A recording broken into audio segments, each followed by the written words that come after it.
Di video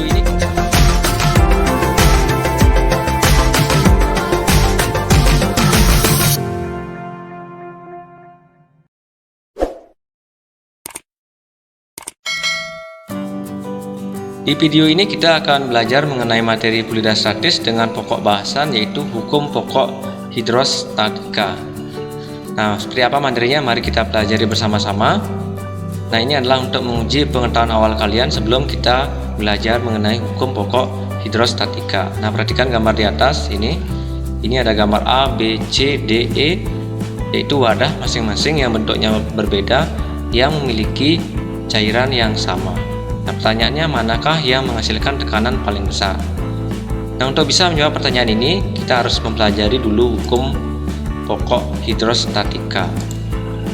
Nah, ini juga gambarnya seperti ini. Ini ada sebuah bejana yang saling berhubungan yang bentuknya berbeda-beda.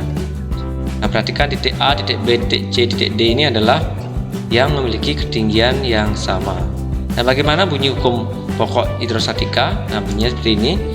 Nah, semua titik yang terletak pada kedalaman yang sama dan dalam fluida yang sama, maka besarnya tekanan hidrostatis sama besar.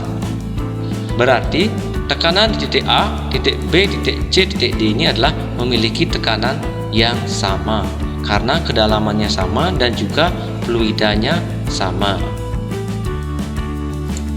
Berikutnya, hukum pokok hidrostatika ini bisa kita aplikasikan dalam sebuah pipa U yang terdapat cairan. Misalkan di sini ada air, kemudian di sini ada minyaknya. Otomatis minyaknya akan berada di atas air karena massa jenisnya lebih kecil daripada air. Sehingga seperti ini. Nah, di titik A, titik B inilah memiliki tekanan yang sama karena kedalamannya sama dan juga cairannya sama di sini. Sehingga bisa kita tuliskan seperti ini. Nah, PA-nya sama dengan PB. Tekanan di A sama dengan tekanan di B. Nah, tekanan di video sebelumnya saya sudah menjelaskan mengenai tekanan hidrostatis, yaitu tekanan hidrostatis sama dengan Rho kali G kali H. Nah, ini untuk membedakan di titik A ini kita pakai 1, ketinggiannya H1, sehingga Rho-nya Rho1, kemudian G-nya sama, kemudian H-nya H1, ini H1, kemudian PB-nya adalah Rho2, kemudian dikali dengan G dikali dengan H2. Nah, G-nya ini bisa kita coret seperti ini. Kemudian sisa Rho1 kali H1 sama dengan Rho2 kali H2. Nah, Rho1-nya adalah massa jenis fluida yang pertama, Rho2 adalah massa jenis fluida yang kedua, H1 adalah ketinggian fluida 1 dari permukaan, H2 adalah ketinggian fluida dari permukaan. Seperti ini. Nah, berarti di pertanyaan yang tadi ini bisa kita jawab, manakah yang menghasilkan tekanan paling besar? Sudah jelas, semuanya memiliki tekanan yang sama besar karena ketinggiannya sama dan juga fluidanya sama. Seperti itu ya adik-adik ya. Berikutnya saya memberikan contoh soal aplikasi dari hukum pokok hidrostatika.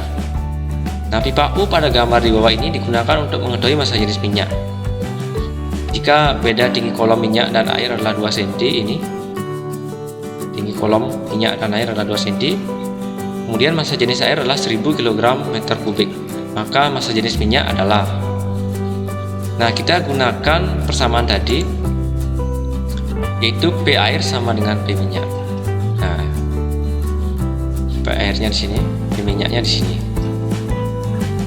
Kemudian kita gunakan Rho air dikali H air sama dengan Rho minyak dikali H minyak. Nah, Rho air adalah 1000 kg meter kubik, H air. Nah, H airnya adalah tinggi ini adik-adik, bukan tingginya ini. Jadi di sini 10, di sini 2, berarti tingginya ini adalah 8 cm. Sehingga kita bisa masukkan ke sini. Rho airnya 1000, H airnya adalah 8. Kemudian Rho minyaknya adalah dicari, H minyaknya adalah 10. Nah, kalau dalam seperti ini, tingginya bisa tidak diubah ke dalam meter karena nanti akan saling menghilangkan. Senti biarkan saja, nanti akan bisa saling coret. Kemudian yang dikalikan 1000 dikali 8, 8000, kemudian ruminya dikali 10. Jadi ruminya adalah 8000 dibagi 10. Jadi ruminya adalah 800 kg per meter kubik. Jadi jawabannya adalah B, adik-adik ya. Baik adik-adik, demikian video pembelajaran kali ini. Semoga bisa bermanfaat dan semangat untuk belajar dari rumah.